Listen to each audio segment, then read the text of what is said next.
What I'm about to tell you happened to my cousin Benjamin. Only a handful of people know the full story, and most of them still believe he has some kind of breakdown out there. But I know Ben. I knew him, and whatever happened on that mountain, it changed him permanently. It also killed him, but we'll get to that. This started back in October of 2018. Ben had just turned 38. He was quiet, not the kind of guy who makes waves. Lived alone in a cabin near the Georgia side of the Appalachian Range, just past Blue Ridge, not far from Cooper's Creek area.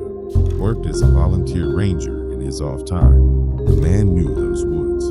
Grew up in them. You couldn't stump him on local trails, plants, navigation, animal behavior, or even buried cave systems. The Appalachians were his heartbeat. You could feel that when you talked to him. That's why when he went missing for 4 days, everyone panicked, and when he came back broken, we all knew something had gone terribly wrong. The official incident report said he'd gone out to scout signage damage along Big Scaly Ridge Trail. Solo patrol. Simple afternoon loop. Radioed the station around 2 p.m. Said visibility was dropping because of unusual fog rolling uphill. That was his last check-in. Search teams went out the next day. Found his pack sitting beside a coal fire ring, almost 2 miles off the designated trail, and no sign of Ben. Then, 4 days later, he just showed up. No call, no message. Walked into the ranger station barefoot, clothes filthy, skin frostbitten, but his face looked like it belonged to someone much older. Gaunt, eyes sunken, hair visibly grayer, and worst of all, this look in his eyes, this hollow stare, like he was still seeing something the rest of us couldn't. I visited him at his house about a week after the incident. At that point, the police had ruled out foul play, but Ben wouldn't talk. He was quiet, skin and bone thin, didn't eat in front of me, wouldn't go near the windows. I remember asking him the dumbest question ever. You okay? He let out this dry, joyless laugh and said, something followed me back, but I don't think it came from here. That sentence haunts me. I asked what he meant. He wouldn't say more, but he handed me something before I left. An old, leather-bound trail journal he'd kept since we were kids. He told me not to read it unless something happened. Of course, I read it the second I got home. Most of it was normal stuff. Inspections, trail marker notes, wildlife sightings. But the entries stopped being normal in the week before he disappeared. Let me read you one of the last entries. Dated October 14th. Saw the stone again near Wolf Spring Hollow. Same one I saw last spring. Carvings too clean, not natural, not erosion, like it was newly cut. GPS still won't read in that spot. The compass goes in circles, trees all going inward. Like wind never touched this place. October 15th, heard singing children's voices, no trails nearby. Wind was still, trees listening. I stood still for 12 minutes. Think it was a warning. October 16th, I peeled the bark near the stone. Underneath, there were old symbols, not modern, like runes. I touched the center of the rock. It was warm like a pulse. I felt something move beneath it. October 17th, no words, just a long line drawn across the entire page, too deep. The pen had cut straight into the back cover. That was the last entry. After reading that, I tried to talk to Ben again. I called, texted, even drove up to his place, but no one answered the door. The house looked different, windows all covered, security cameras set up, heavy salt lines around the porch. And then, on November 3rd, Benjamin died, cold, alone, eyes wide open in the living room chair. Neighbors reported chanting noises the night before. Police found no signs of injury, no drugs, no illness. The official cause of death, cardiac arrest, but the coroner said something strange. He told my aunt that Ben's heart had slowed, not stopped all at once, but gradually decreased to almost zero, as if it gave up trying to beat. Whatever followed him from those woods drained him from the inside. I started researching what he saw, those carvings, the singing, and I came across a chilling passage in a forgotten archive of Appalachian folklore. One line stood out. If you see the inward-facing trees, turn around. Beneath the stone sleeps a god with no face. Its children whisper in song, "You are not welcome there, ever." I went back to the ranger station last year.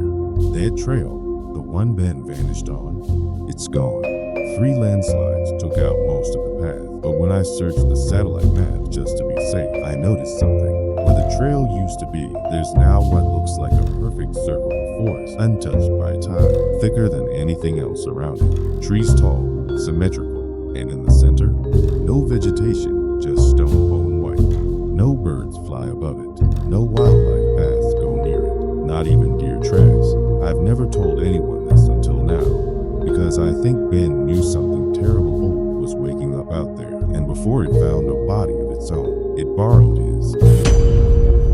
Alright, before I dive into the details, I just want to say, I know how this is going to sound. If someone told me this story, I wouldn't believe them either. Hell, I'm the one who lived through it, and even I'm not sure what was real anymore. But this happened. It happened in the Appalachian wilderness up near Highlands, North Carolina, a few years back, late February 2021. We were in the middle of what the news called a false spring, where the temperature shot up unexpectedly, then dropped hard right after. I say we because this wasn't just me. There were 6 of us, close friends since college, part of the same midweek hiking group. This trek was supposed to be a cathartic break. You know, fresh air, cold brews by a fire, whatever passes for therapy these days. But that place, it didn't want us there.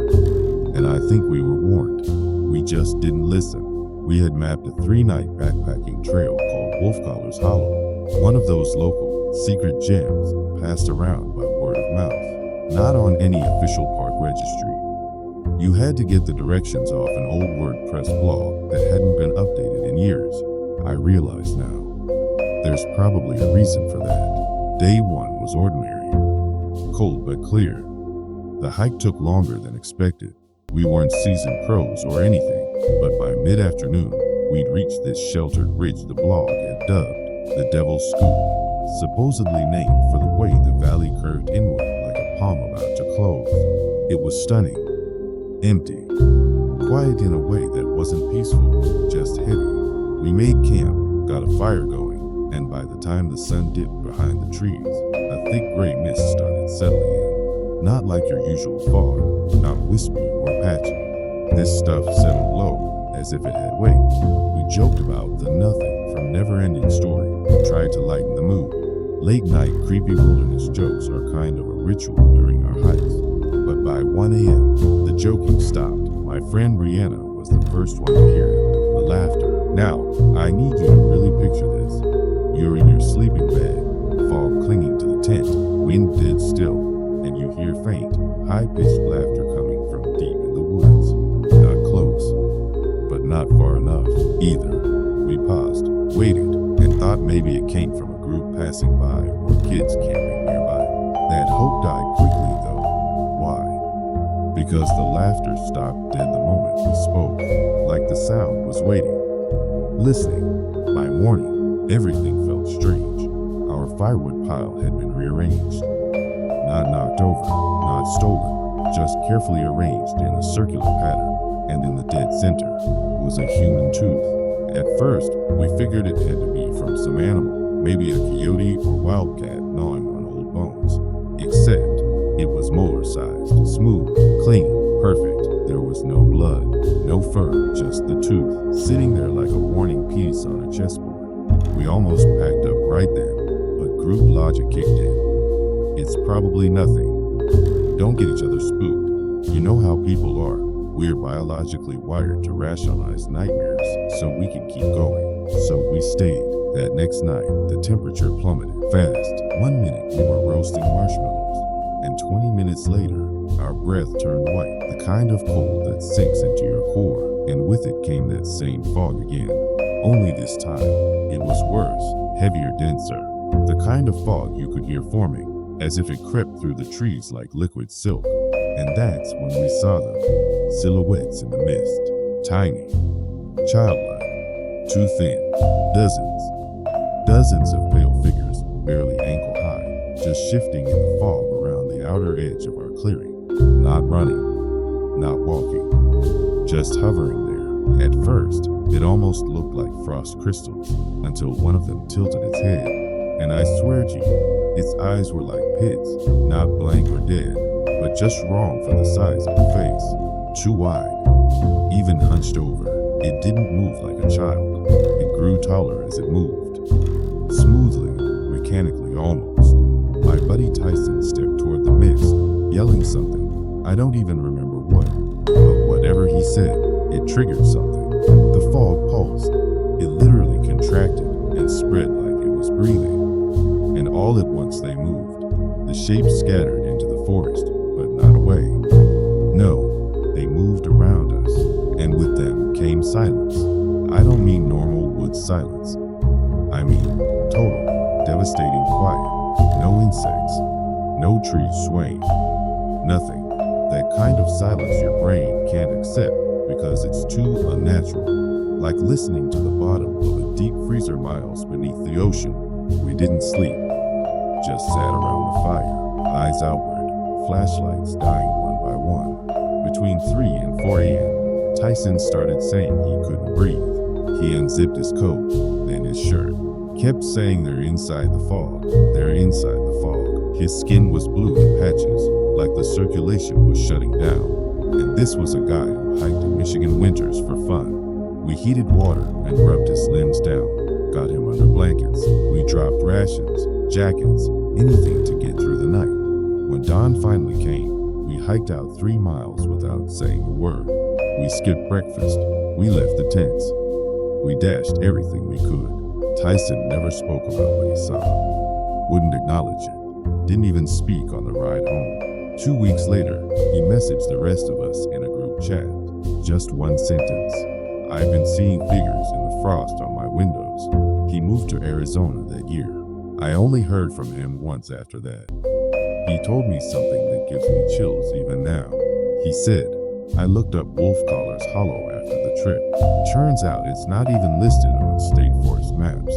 However, it is cited in 2 missing persons cases from the late 1990s and 1 local folklore book from 1908. The only thing it says, when children laugh in the fog, get off the mountain. What I'm about to share is something I never talk about, at least not outside of a very specific company. But after hearing more and more stories that sound eerily familiar, I can't keep quiet anymore because something or someone is still out there. This happened 10 years ago, and even saying that out loud doesn't feel right. It's like the memory is frozen, like the second I let myself think too hard about it, I'm right back there again, stuck in those woods. It was meant to be a solo photography retreat. I was 29, living in Asheville, North Carolina. At the time, I was running a small blog about abandoned places, churches, cabins, cemeteries, anything off the map and full of history. Most times, I hiked or drove out to places people had forgotten decades ago and photographed what nature had reclaimed. That's what drew me to Blood Ridge. It's a stretch of mountain about 45 minutes from the Tennessee border, not far from where the Appalachian Trail winds away from the popular site and into no-name trails and fire roads. The place had a reputation, even among the more reckless locals. I'd heard whispers, church bells ringing in the dead of night, strange figures, and hikers who turned around without explanation. But I chalked it up to folklore. Locals always love building their mythologies. What got my attention wasn't the stories, but an old photo dated back to the 1940s. It had been posted anonymously on the Lost History Forum. A faded picture of a rotting church, slanted to one side, with a heavily wooded background. Printed across the bottom in shaky white text was St. Saren's, Ridge Hollow, NC. No Wikipedia entry, no mentions on any trail guides. I searched old land records, but nothing. GPS couldn't even give me a matching coordinate. But one guy, an amateur hunter, messaged me privately and said he knew exactly where St. Saren's was. He even offered a hand-drawn map. Said the church was still out there and that it was best not disturbed after dark. Normally, that would have scared me off. But this time, something felt like a challenge. He didn't seem dramatic about it, just matter of fact, like someone warning you about bees in a cabin wall. I left early the next Friday, pack light, and planned to camp one night, maybe two. I kept a journal for the trip, most of which I later destroyed, but I still remember the first line I wrote. This place feels older than the trail itself. I was 4 miles in when the air changed. Everything felt compressed. The trees were taller, branches woven almost like a net above. The birds, loud earlier, had gone completely silent. Even my footsteps felt muted. About an hour later, I found the path the hunter had marked with a red arrow. It was narrow, overgrown, and almost vertical in places, but after 20 minutes of climbing, the trees began to part. And then I saw it. I swear, it looked just like the photo, only worse. St. Cyrin's was leaning like it was caught mid-collapse, windows opaque with grime. The cross on the steeple was missing, snapped clean at the base. Ivy had swallowed most of it. But the truly bizarre part, the front steps were clear, completely untouched, like someone had just swept them. I stood there for at least a full minute, waiting, like expecting a curtain to move or a door to creak. Nothing. So I approached. I'll spare you every detail, but inside it was colder than the woods outside. No animals, no insects, no smell of decay. But there was, and I swear this is real, faint organ music, like it came from beneath me, deep underground. Almost like a memory left behind. Not loud, not constant, just there. I took photos, none of which were usable when I got back, and eventually I noticed the door in the floor, a wooden hatch behind the altar. Its padlock had rusted off long ago. Against all sense, I opened it. Steps were descending into blackness, too steep and narrow for any grown person to walk comfortably. It felt more like a crawl space than a basement, and while I debated going down, I noticed something burned into the wood just inside the opening. He comes with hollow eyes. I snapped the pig, closed the hatch, and left. That should have been the end. Except, I didn't leave, because when I turned to go, the forest outside wasn't there. From the broken stained glass windows, I could see trees, but they weren't my trees. The shadows were longer. The bark was blackened, almost scorched. And worst of all, the air, which had been warm, was now freezing, colder than I'd ever felt in my life. I thought maybe it was just the altitude. That I got turned around. I ran out, heart hammering, following what should have been my trail. I walked for hours. No signs, no familiar turns. At dusk, I realized I was walking in circles. Same uprooted tree. Same rusted can I'd passed earlier. I tried to calm myself. Ate something. Used the compass. Walked downhill. But no matter how far I moved, I'd always end up back at that torn stretch of trail, with the same strange symbols scratched into the bark above it. Old letters. Latin, maybe. Or something older. That night, I made camp. I didn't sleep, because at some point toward 2 a.m., I heard the music again, only this time much louder. It was playing right outside my tent, rhythmic, slow, chords that didn't feel like music. And then, footsteps, not fast, not threatening, just slow, deliberate, crunch, crunch, on dead leaves. I didn't look outside. I just sat there, hoping morning would come quickly. When the sun finally rose, I unzipped the flap. The woods were normal again. The dirt smelled of earth. The birds had returned. But something was waiting for me just outside the tent, a wooden offering plate, with a single dead dove laid across it. No blood, eyes wide open, head twisted all the way around. I left everything and ran. I found the logging road by noon. Somehow I'd ended up 5 miles north of where my car should have been. To this day, I can't retrace my steps. The church, never found again. The user who gave me the map, deleted account, no messages. Sometimes I hear music in dreams. Sometimes it's playing from underneath floorboards. But what scares me isn't that the place still exists. It's that something inside it that remembered me. And someday, it'll want me back.